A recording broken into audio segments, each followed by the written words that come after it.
bienvenue dans les rendez-vous de l'innovation. Alors, nous, on a l'avantage de se connaître depuis très très longtemps puisque tu es un des fondateurs de Pavic. Cette structure, elle est née donc dans le groupe dont tu es le président, qui est le groupe Aphone. Donc merci, mais aujourd'hui, on va être surtout là pour parler d'un nouveau concept. Donc je vais d'abord te laisser te présenter très rapidement, mais surtout nous parler un peu de l'innovation que tu es en train de lancer avec le produit Papam.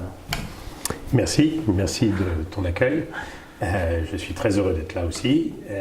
Alors Papam, d'abord me présenter, je suis le président du groupe Aphone. Je l'ai créé il y a une vingtaine d'années et c'est un groupe qui a vocation à être agile. C'est-à-dire qu'on reconfigure notre action, notre organisation en fonction des événements de marché.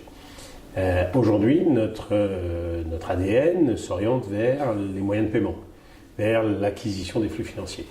Et on s'est dit qu'à cet endroit-là, il y avait une valeur ajoutée significative à construire autour de l'accès pour les entreprises, pour les particuliers, à leur compte en banque, non pas simplement pour consulter ce qu'il y a dessus ou ce qu'il n'y a pas dessus, mais bien au contraire pour pouvoir agir relativement à leur compte en banque.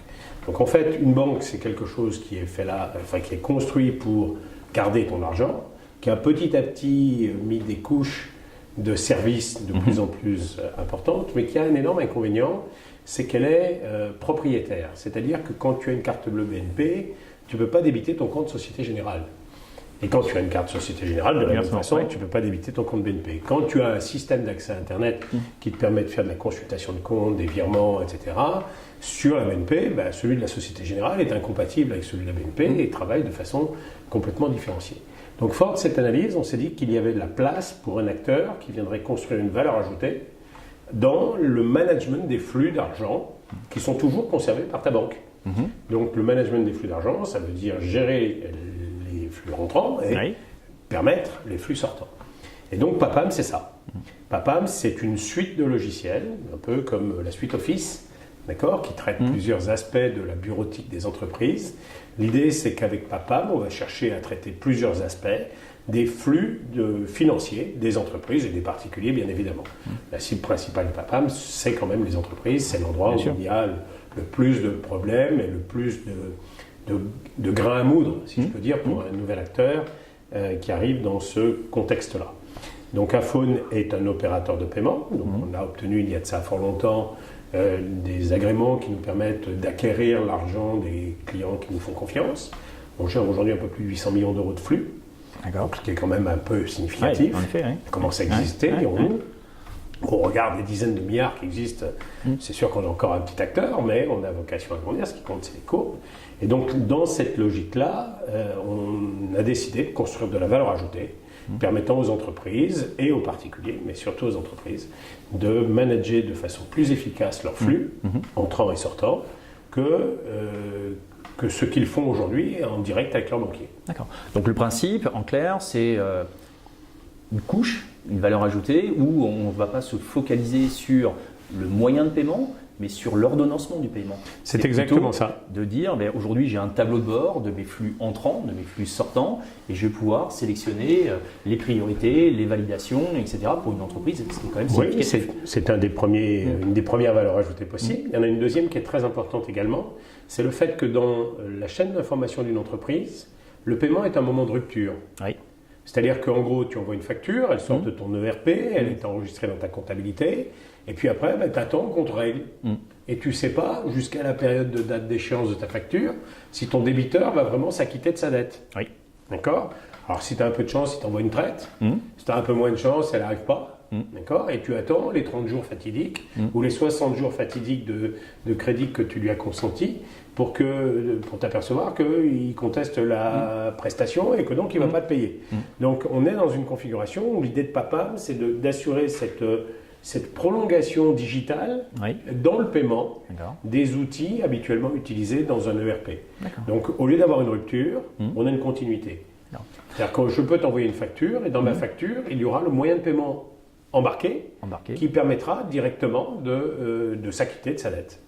Donc, la culture est quand même intéressante. Aujourd'hui, on est sur un métier où le coût de l'argent est relativement faible. Donc aujourd'hui, en effet, les établissements bancaires, leur priorité, c'est de développer une notion de service pour augmenter leur marge. Comment Papam va se positionner dans cet environnement? C'est-à-dire qu'aujourd'hui, votre modèle économique, c'est du coup la transaction, au même titre qu'une banque. Je pense Crédit du Nord aujourd'hui qui facture 21 centimes chaque virement. Vous allez vous positionner avec le même type de produit en se substituant ou en se cumulant à la banque? Alors, on se substitue, on ne se cumule pas avec les coûts que tu as intéressant, chez le banquier. Donc, on est complètement substitué. Tu parles de 21 centimes au Crédit du Nord.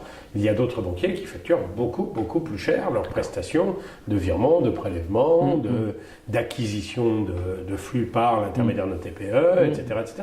Aujourd'hui, un TPE, c'est en moyenne 0,5% du montant, alors que c'est une prestation de service qui est fixe, que tu transites 10 000 euros, tu transites 50 euros, c'est le même coût financier. Donc nous, on a réinventé cette logique de facturation pour matérialiser la logique de prestation de service. Et donc, nos coûts sont fixes, quels que soient les échanges financiers que tu as sur les outils qu'on met à disposition. Ça, c'est le premier élément. Le deuxième élément, c'est que nous sommes multibanques. La Société Générale ne te permettra pas de manager correctement les comptes que tu as à la BNP, au Crédit du Nord ou chez quelqu'un d'autre. Et tu paieras des conventions de compte, tu paieras des frais divers et variés sur chacune de tes banques. Avec Papam, tu manages l'ensemble de tes banques avec un seul outil. D'accord. Ben, je crois qu'on a un peu résumé. Ce qu'il faut, c'est comprendre un peu l'outil Papam. C'est vraiment une couche qui permet aux entreprises de se positionner dans la gestion de leurs flux. Le point important, c'est que c'est intégrable à l'ERP. Voilà. C'est-à-dire que c'est intégrable dans le système d'information de l'entreprise. Je te prends un exemple. Tu es un prestataire de maintenance. Tu fais des interventions de maintenance chez les particuliers.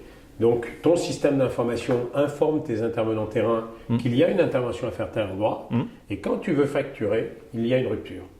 Avec Papam, tu factures directement chez le client, tu acquiers le paiement directement chez le client et il remonte directement dans l'ERP en matchant les informations entre l'intervention qui a été faite et son coût. Magnifique. C'est ce qu'on espère, nous, toujours dans le développement de l'innovation, c'est de trouver des entreprises qui s'intéressent beaucoup plus aux problématiques des entreprises, aux problématiques du citoyen, plutôt qu'aux problématiques des instances qui sont déjà établies. Philippe, merci beaucoup et à bientôt, très bientôt, parce que je sais que tu vas toujours très vite dans l'innovation.